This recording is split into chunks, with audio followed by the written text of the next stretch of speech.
Welcome back to the Woman Experience. If this is your very first time here, my name is Edith, and this channel is about leveling up.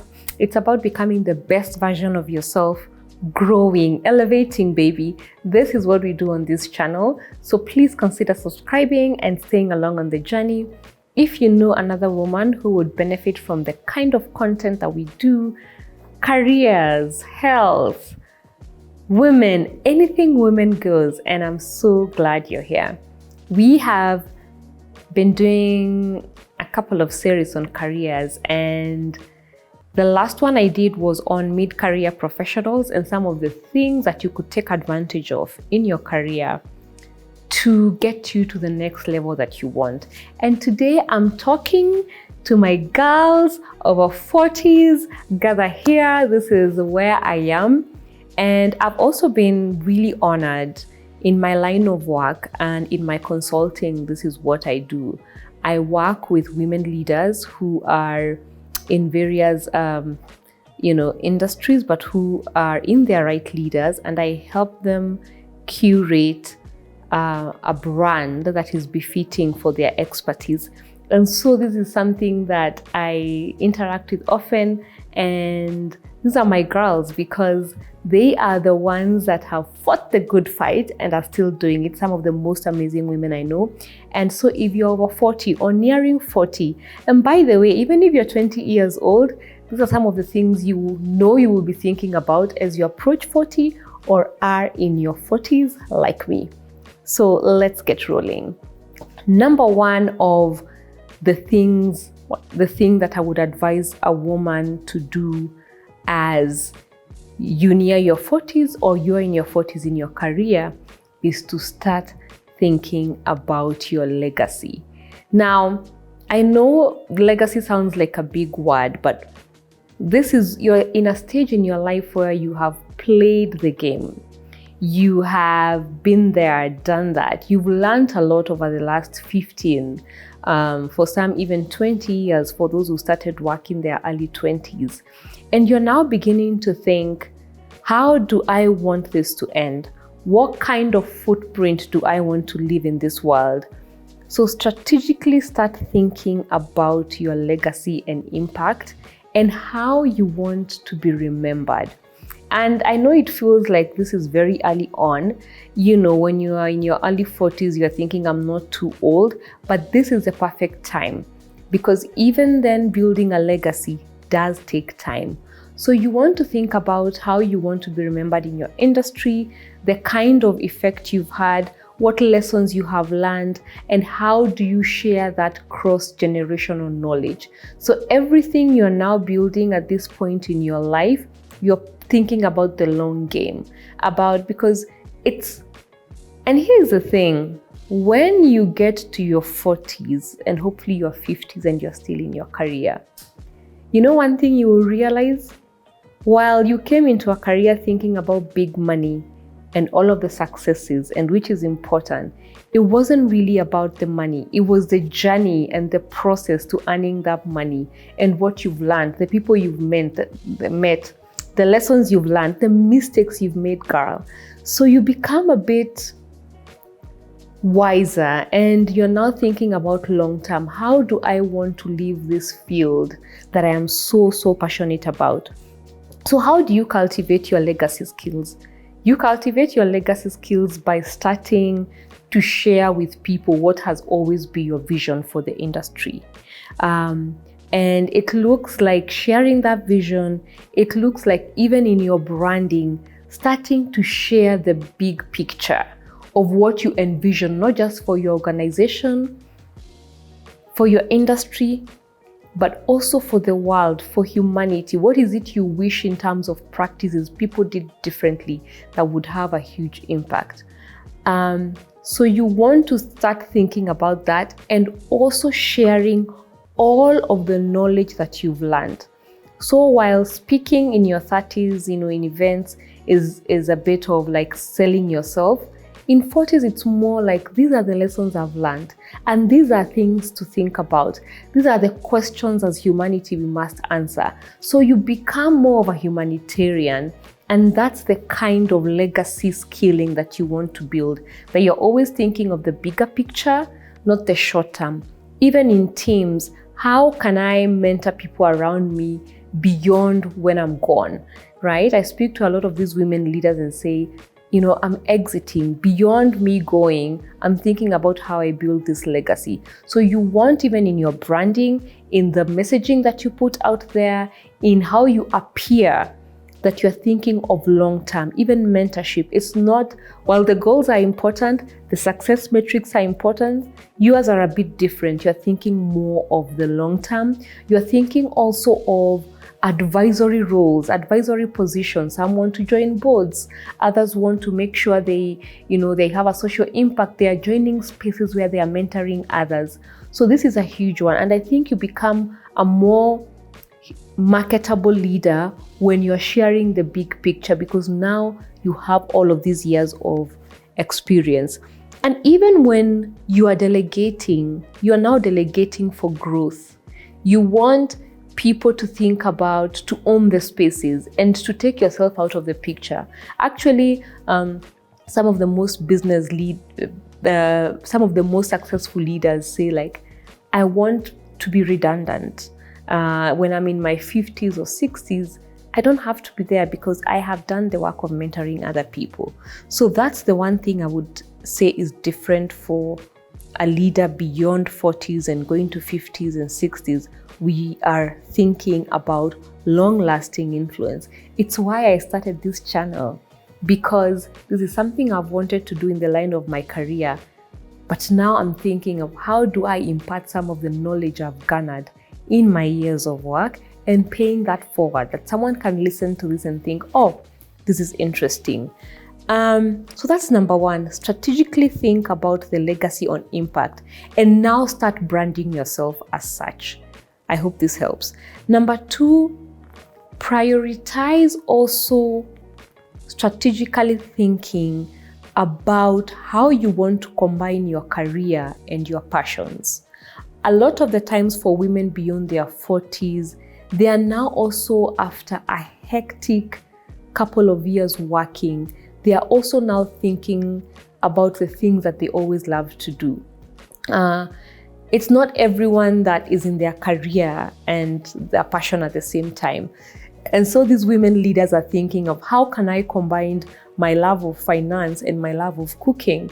How can I combine my love of engineering and my love for fashion, right? So this is the stage where you are actually now can do a really good job of painting that narrative for people. Because again, you're now coming into your own skin, you understand your weaknesses and your strengths. So, and it also allows you over 40 actually to even become more marketable, because you're humanizing the career, that I can be this and this. And one thing we often don't talk about is how multifaceted people are. People could be in banking, but they have a love for counseling. It doesn't really matter. There's just very interesting combinations. And I think at 40, this is your time to do that, so that you're able to explore interest, you're able to diversify your income, and you're also just able to achieve the flexibility. So get clear on how you want to live the next decade or so, combining your passions, combining everything you've learned and merging those two together. Again, to my example, I have a day job, I have another job, but also this channel is my passion. It is something I love to do. And at 40, you can start thinking about that, because you then humanize this other side of you. So I hope that helps someone who is in their 40s and they're thinking, my God, I don't have time to do, for my passion projects, things I've always wanted to do. This is the time, and you can find a way to connect the two through the way you speak, through your branding, through the way you frame yourself as a leader. So that is something that I hope you give the gift to yourself as you enter your 40s. Be gentle and then explore the multifaceted part of you. and humanize your career. The other thing that I think is really critical to advance in your career, although it might sound counterintuitive, it is to embrace vulnerable leadership. Now, I think because of the lessons you have learned in the line of your career, you are the best example to be able to be the carrier of a vision, but also in a way that allows others to be vulnerable, to come with a learning mindset, and also for you to say, like, it's okay. I've been on this journey and I've failed. And I think we've talked about this many times, but some of the most impactful leaders that I have worked with are the ones that have embraced this so well. And very powerful, especially when it comes from a woman, where you allow your team, you allow people who work for you, people who, are under you, or people you work with to be vulnerable, and for you to be vulnerable. So a simple way of saying this is share your story more. I think a lot of the brilliant women I work with, one of the things that, on their branding and how their personal brands, they are not out there sharing their incredible stories. Some have built empires from scratch. Some have had very challenging life. And I'm always awed by how much they have not shared. And when they start doing and when they become vulnerable, this is when they most feel connected to their career. They also get a lot of opportunities because people want to know how you got there, but also, are you just like us? Yeah, because you cannot be what you can't see. So for young people, they love such leaders. So one of the ways in vulnerable leadership is tell your story more. Tell people about your challenges. Tell them about your wins and how you got to those wins. Tell them about the times you've been low. And I think we really avoid these parts of leadership, but I think vulnerable leadership is very befitting for anyone over 40 because you're not just tooting your own horn, you have actually done it. You've gone through the journey. This is so incredibly important. So for anyone over 40, start sharing your story with your team, with people, and let storytelling about your career and the things you have learned be a part of your DNA. And which leads me to the next, which I always love and I've talked about in this channel. You have the benefit of wisdom. And I think you can leverage your wisdom as a tool for problem solving in the workplace, but also in the industry you're in. Because you've had the time to connect dots from several sectors in your industry, you have the bigger picture. Please leverage that wisdom and let it come out more through your storytelling, through your vulnerability. Let that come out much more. And what I love about this is that when you read what we call, in our sector, we call it thought leadership. This is when people in a certain who are very well known or are well versed in their sector share opinion pieces, or they share a certain school of thought. When they share this, it's always with a lens of, I have an edge because I have stuck around for quite a while, and this is how I view. So you are actually having people interrogate things that they haven't interrogated in your sector because of the benefit of your wisdom. So share that more. That intuition, and I think especially for women leaders, because intuition is God-given. You have seen certain things that maybe people don't talk about in your industry that need to be talked about. This is your opportunity as a woman leader, and I guarantee you will stand out because you're talking of the things that are unspoken, that people don't like to talk about in your industry. So honor that more as a woman leader in your 40s. Dig deep. What are the things you're seeing in your industry that are less talked about? That is leveraging your wisdom in your career, and you will get ahead for it. The thing I would also like to end with is, for me, I always speak from the heart, is that in your 40s, focus on your career, on your health as a career tool. I would be remiss if I talked about how much this is the time to really, really take care of yourself in your 40s. So as you try some of the things I've mentioned, or maybe you're already doing that, your health should be the main priority, because now you are at a very fragile time where you are at the peak of your career, but also the demands on your health and your body at an all-time high. Some of you have families like me. Some of you are taking care of others. Some of you have huge financial obligations in your career. So health, if you want to move forward in your career, if you want to be an authority, if you want to move people, if you want to share lessons, if you want to leave a legacy, we need you to be alive for much more years. So health is a non-negotiable, whether mental health, whether physical health, it doesn't matter.